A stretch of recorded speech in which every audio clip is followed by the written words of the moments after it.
안녕하세요. 무인 서점입니다. 오늘 읽어드릴 이야기는 총균세로 유명한 제레드 다이아몬드의 또 다른 서적, 왜 인간의 조상이 침팬지인가 라는 책인데요.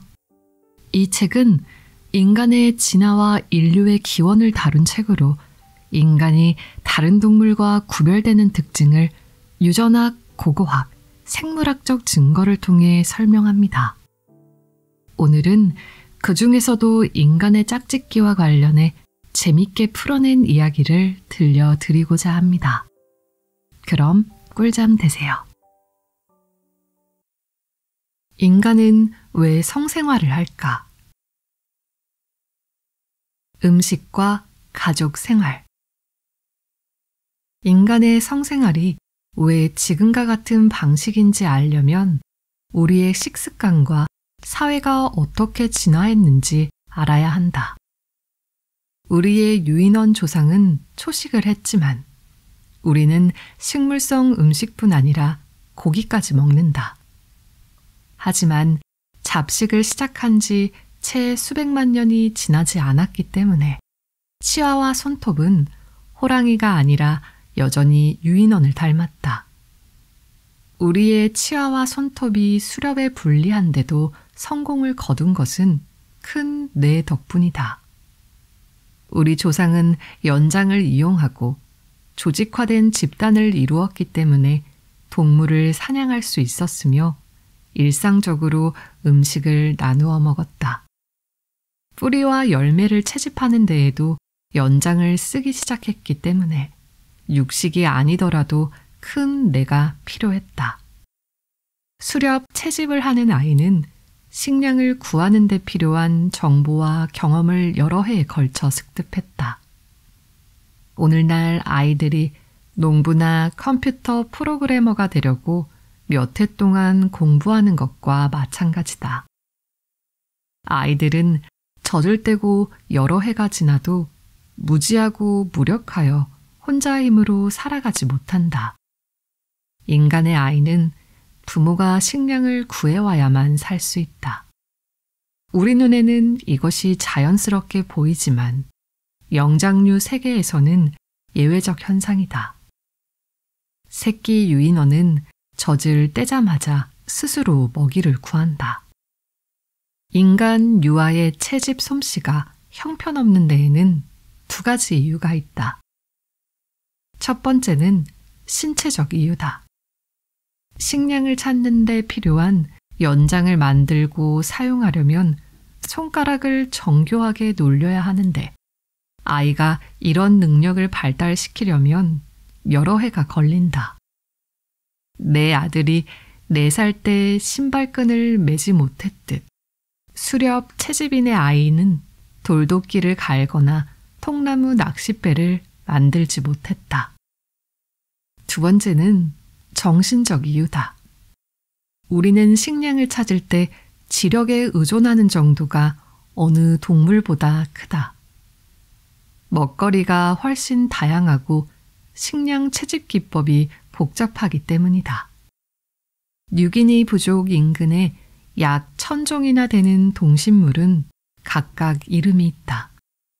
부적어는 각 종마다 어디서 찾을 수 있는지, 먹거나 활용할 수 있는지, 어떻게 잡거나 수확하는지 알고 있다.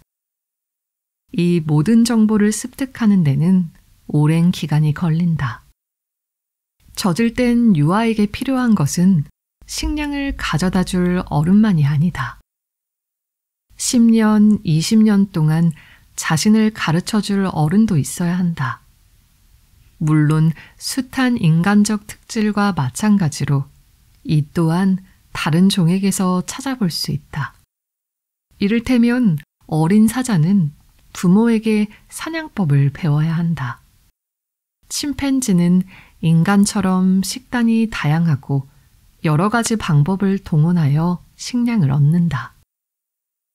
부모 침팬지는 새끼가 식량을 찾도록 도와주며 인간처럼 연장을 사용한다. 하지만 인간은 사자나 침팬지보다 훨씬 많은 생존 기술이 필요하며 부모가 짊어지는 부담도 훨씬 크다.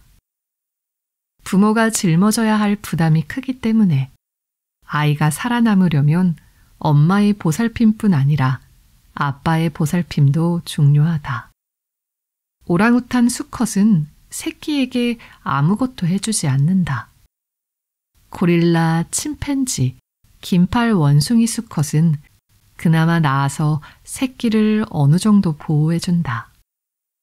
수렵 채집인 아빠는 한 발 더 나아가 식량을 일부 제공하고 많은 것을 가르친다. 아빠가 돌보지 않으면 자녀가 살아남을 가능성이 낮아지기 때문에 아빠가 자신의 유전자를 후대에 전할 가능성도 낮아진다. 우리의 필요를 충족하는 사회 체계. 짝짓기가 끝나자마자 아비가 떠나는 오랑우탄의 체계는 우리에게 도움이 안 된다. 침팬지의 체계도 우리에게는 무용지물이다. 침팬지 암컷은 수정하여 임신할 준비가 되면 짧은 시간에 어른 수컷 여러 마리와 짝짓기를 한다. 그래서 침팬지 수컷은 무리의 새끼 중 누가 자기 새끼인지 모른다. 아비로서는 별로 아쉬울 것이 없다. 어차피 무리의 새끼들에게 별로 해주는 것이 없기 때문이다. 하지만 인간의 아빠는 자녀 양육에 시간과 에너지를 많이 투자한다. 진화의 관점에서 보면 남성은 자신이 친부인지 아는 것이 유리하다.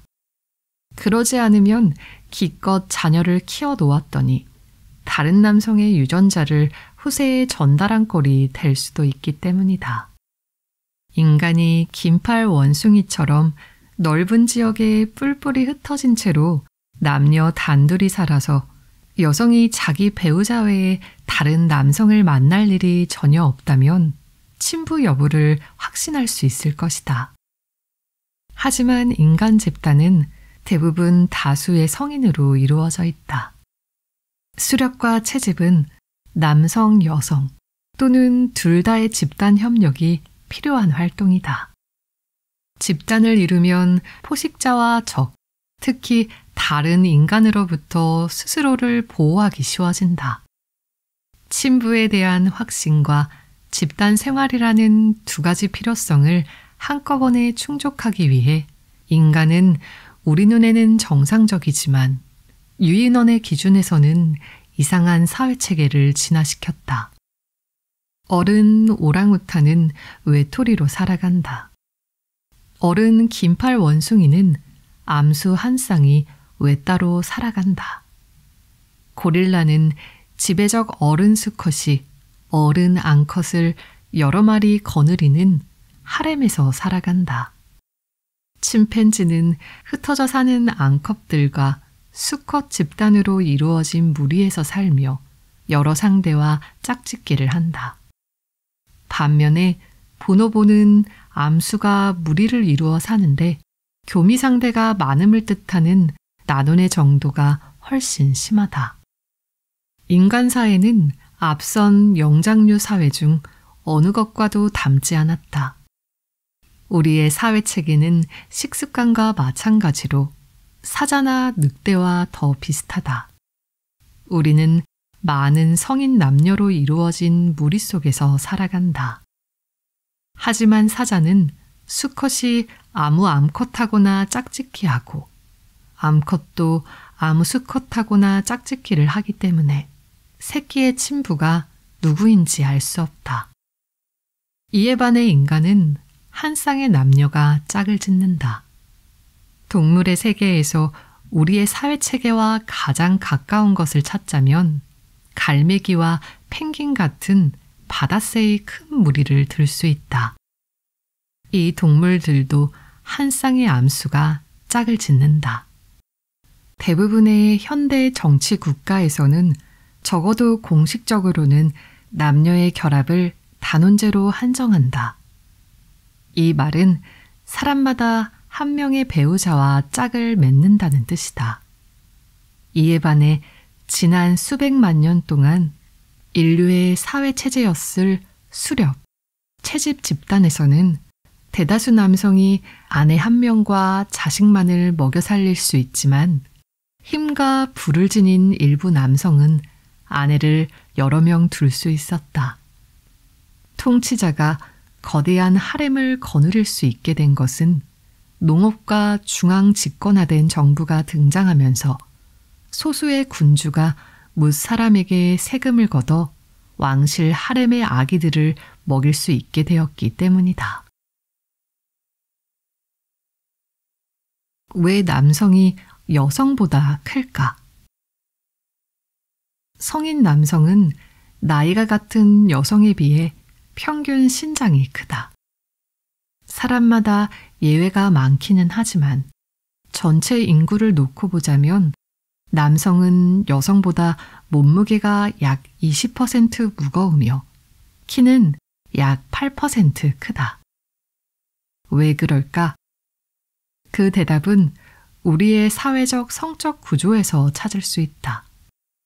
대다수 남성이 아내가 한 명이면서 일부 남성이 여러 아내를 두는 전형적인 수렵 채집 사회 체계는 약한 일부 일처제라고 부를 수 있다.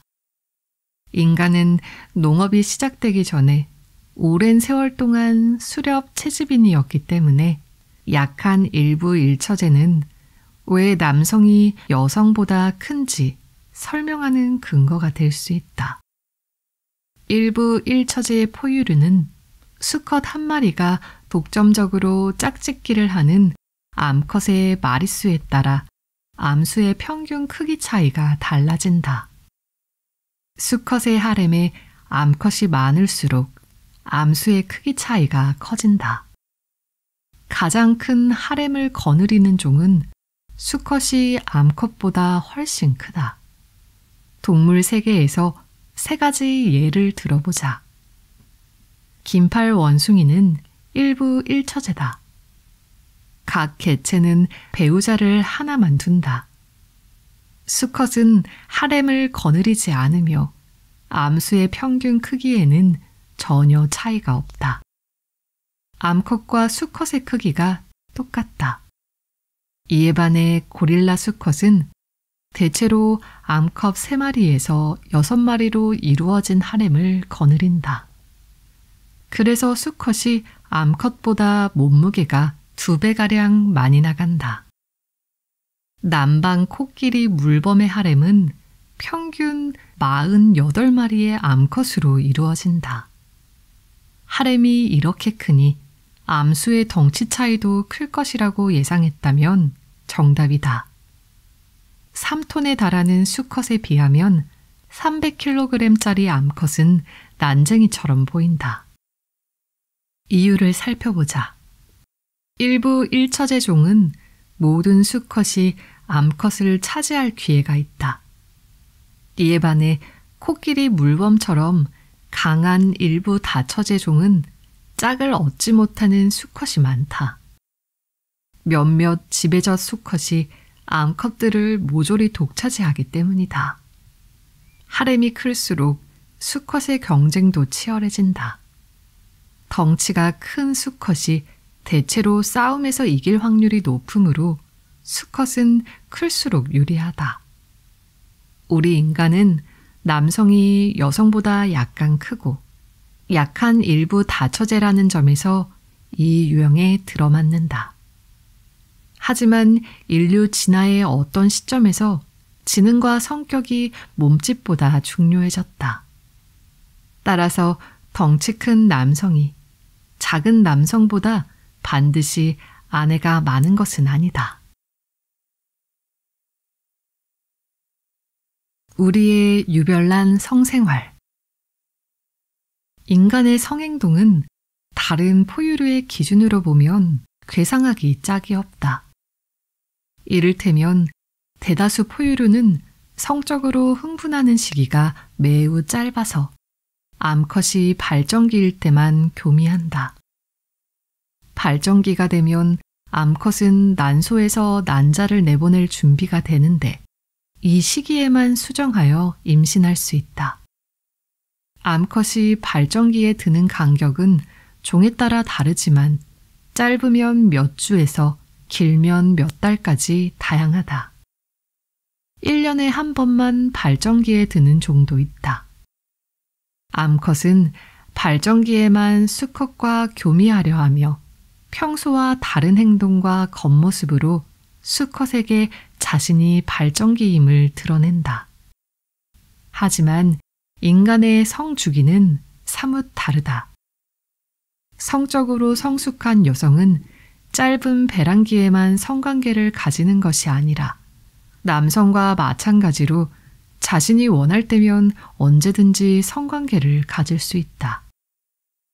여성은 한 달에 한 번 배란하는데 여느 염장류 암컷과 달리 겉모습이나 행동으로 남성에게 자신의 배란 여부를 드러내지 않는다. 인간 여성이 자신의 배란을 남성이나 다른 여성에게 얼마나 잘 숨기는가 하면 의사들이 1930년대 들어서야 실제 배란 주기를 이해하기 시작했을 정도다. 여성이 배란 주기를 숨기고 배란기뿐 아니라 연중 어느 때나 자신이 원할 때면 성관계를 가질 수 있게 됨으로써 대부분의 성관계는 임신이 안 되는 시기에 이루어진다. 따라서 인간의 섹스가 가진 주된 생물학적 기능이 무엇이든 아이를 낳는 것은 그에 해당하지 않는다. 임신과 전혀 상관없는 섹스가 가능해진 종은 오로지 인간뿐이다. 동물에게 교미는 위험한 사치다. 짝짓기를 할 때는 에너지를 소비해야 하고 먹이 찾을 기회를 포기해야 하기 때문이다. 자신을 잡아먹으려는 포식자나 자신의 영역을 빼앗으려는 경쟁자에게 당할 위험도 커진다. 따라서 암컷을 수정시키는 데 필요한 최단 시간 내에 교미를 끝내야 한다. 인간이 섹스를 임신의 수단으로 여긴다면 진화적 관점에서 그것은 어처구니 없는 실패작일 것이다. 물론 임신이 가능하지만 막대한 시간과 에너지가 소비되고 대부분의 성관계가 임신이 불가능하거나 가능성이 낮은 시기에 이루어지기 때문이다. 인간의 배란기가 영장류 친척을 비롯한 여느 포유류와 같았다면 우리의 수렵 채집인 조상은 섹스에 허비했을 시간에 마스트돈을 더 잡고 열매를 더 딸 수 있었을 것이다. 인간 성생활의 진화에서 가장 뜨거운 논란거리는 우리가 어떻게 해서 배란을 숨기게 되었는가, 때 아닌 섹스에 대체 어떤 이로운 점이 있는가 하는 점이다. 섹스는 쾌감을 주지만 이것은 진화의 산물이다.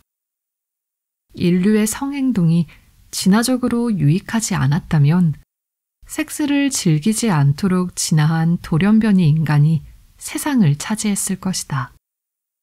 배란 감추기와 밀접한 관계가 있는 현상은 성교 감추기다.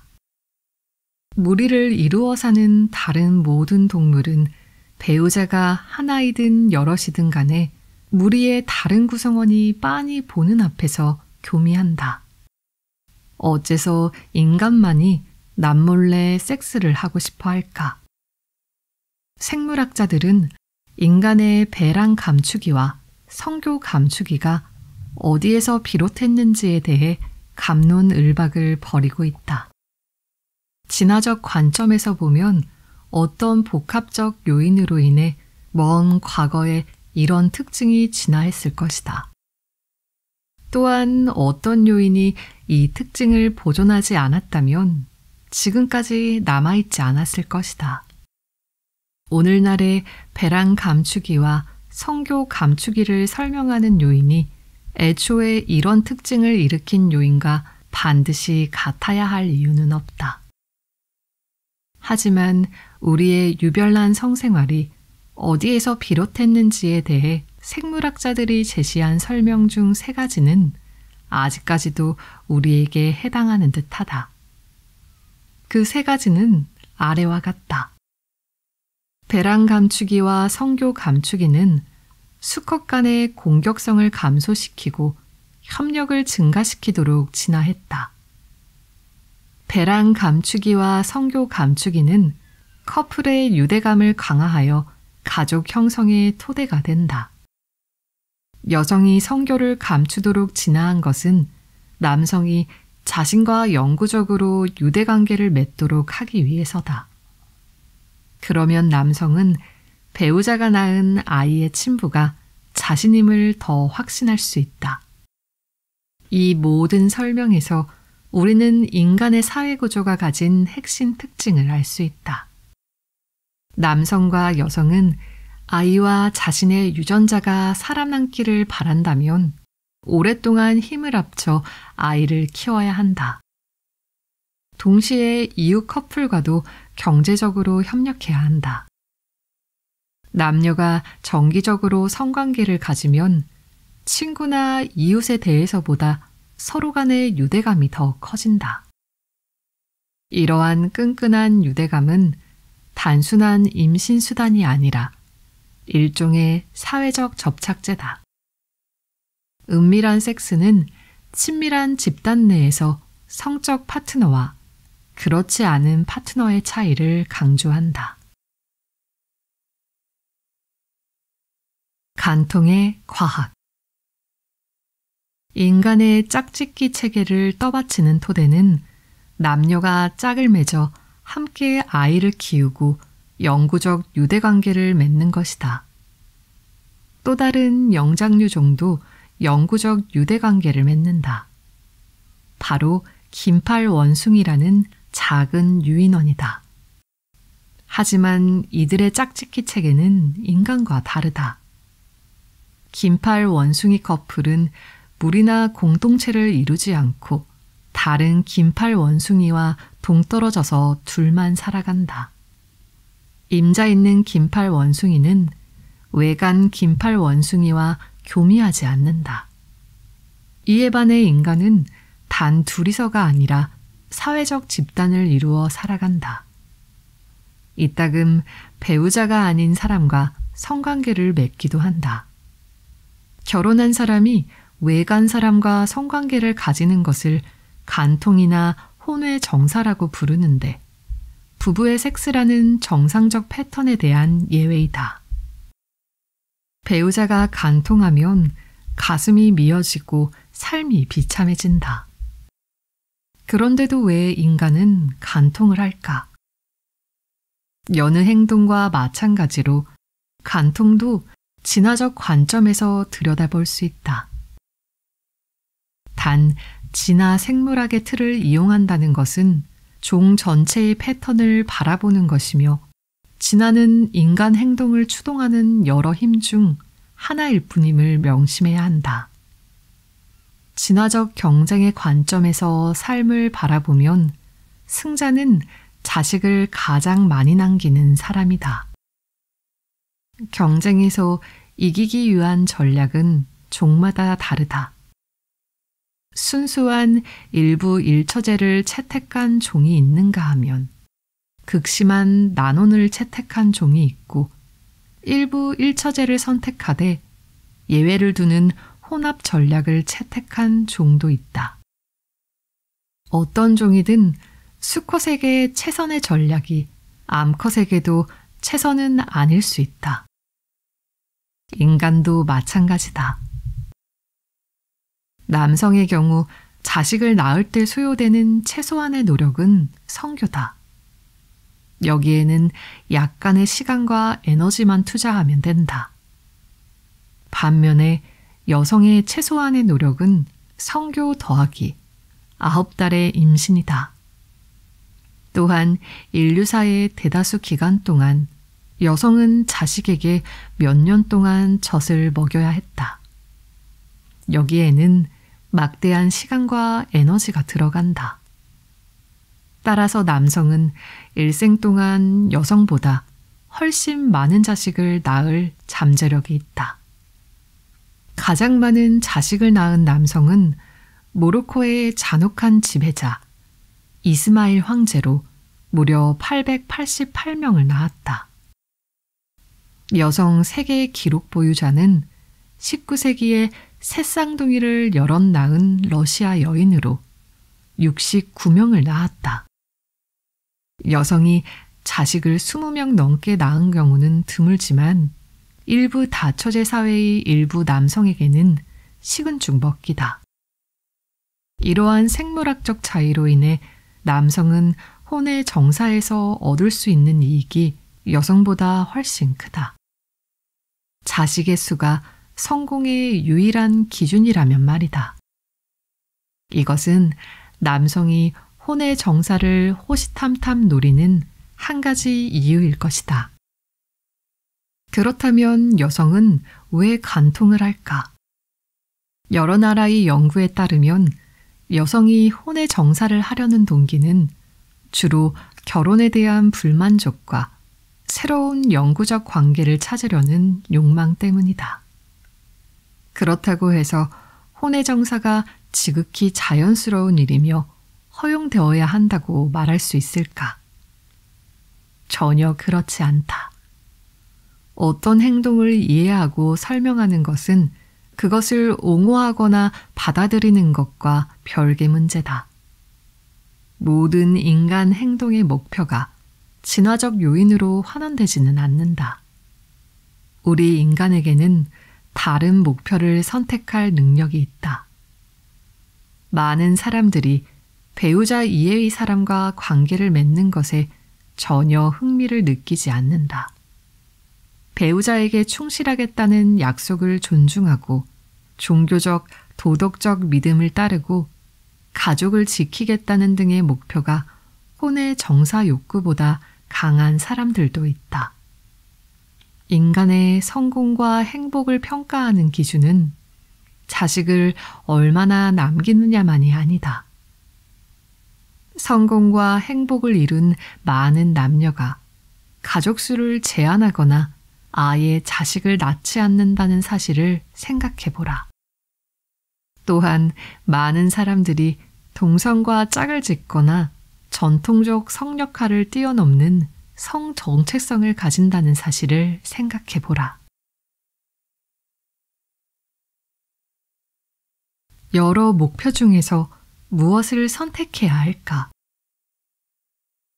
우리는 한갓 자신이 진화시킨 특징의 노예가 아니며 유전자에 기록된 천성의 노예도 아니다. 경쟁 부족에게서 신부감을 빼앗거나 아이를 살해하는 고대의 관습을 끝낸 것은 현대 문명의 훌륭한 성과다. 진화적 관점은 인간의 사회적 성적 관습이 어디에서 기원했는지 이해하는 데는 유용하지만 현재 우리가 어떻게 행동하는지 이해하는 유일한 방법은 아니다. 인류 문화는 일단 확고하게 자리 잡은 뒤에는 새로운 목표를 세웠다. 절개냐 난혼이냐의 문제는 우리가 물려받은 진화적 특징만으로 결정되지는 않는다. 이것은 어떤 행동이 옳고 그른가에 대한 생각과 믿음에 관련된 윤리적 문제이기도 하다. 우리는 여느 동물처럼 최대한 많은 후손을 남겨 경쟁에서 승리하도록 진화했지만 이와 더불어 윤리적 목표를 추구하는 삶을 선택하여 이를 행동의 나침판으로 삼았다. 여러 목표 중에서 하나를 선택하는 능력은 인간과 나머지 동물의 큰 차이점 중 하나다. 배우자는 어떻게 선택하는 것일까?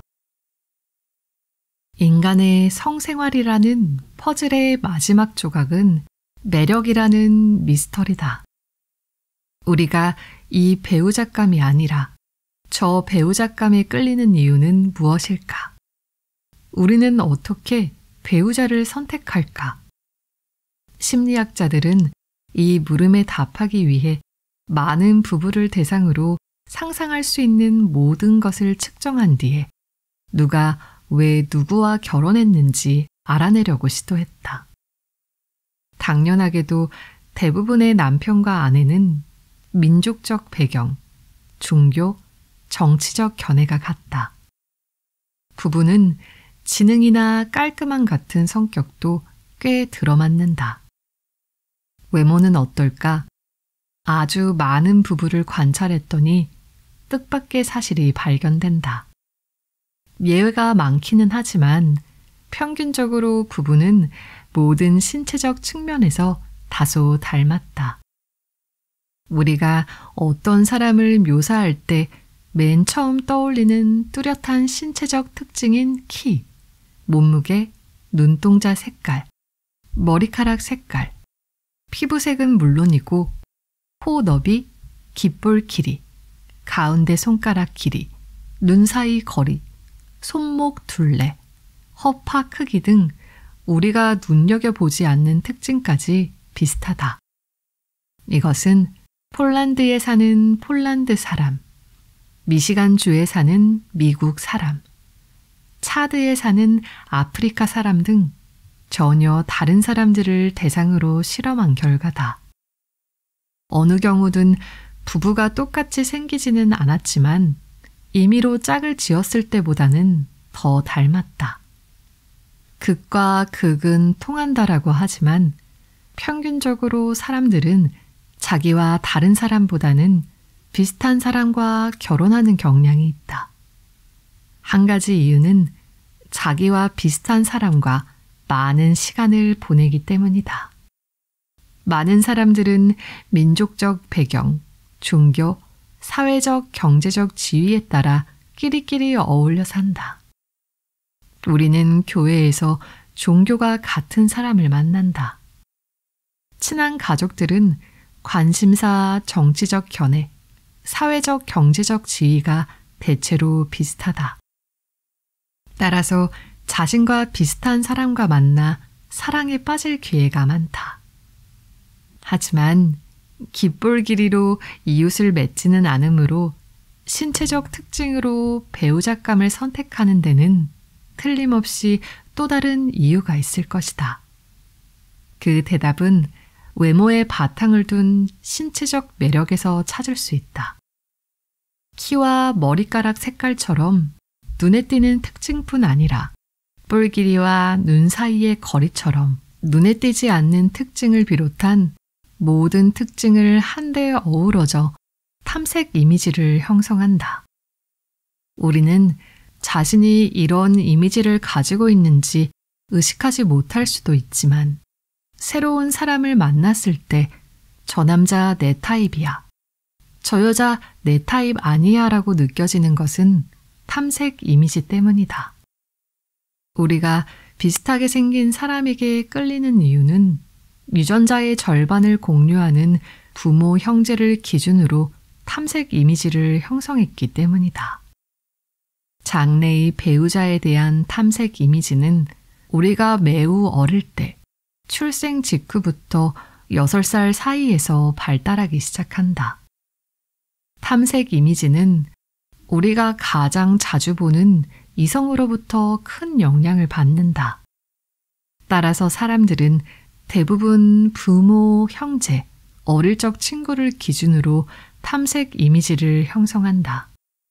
우리가 이상적 배우자에 대한 탐색 이미지를 일찌감치 형성하도록 진화했는지는 모르지만 연구자들은 배우자를 선택할 때 성격, 지능, 종교 같은 요인이 외모보다 훨씬 큰 영향을 미친다는 사실을 거듭 발견했다. 사회생활과 성생활의 여느 측면과 마찬가지로 이성이든 동성이든 연애 상대에게 매력을 느껴 결국 배우자를 선택하는 과정에서 유전적 특징은 부분적인 역할밖에 하지 않는다. 그 밖에 인생 경험, 가치, 목표가 중요한 영향을 미친다.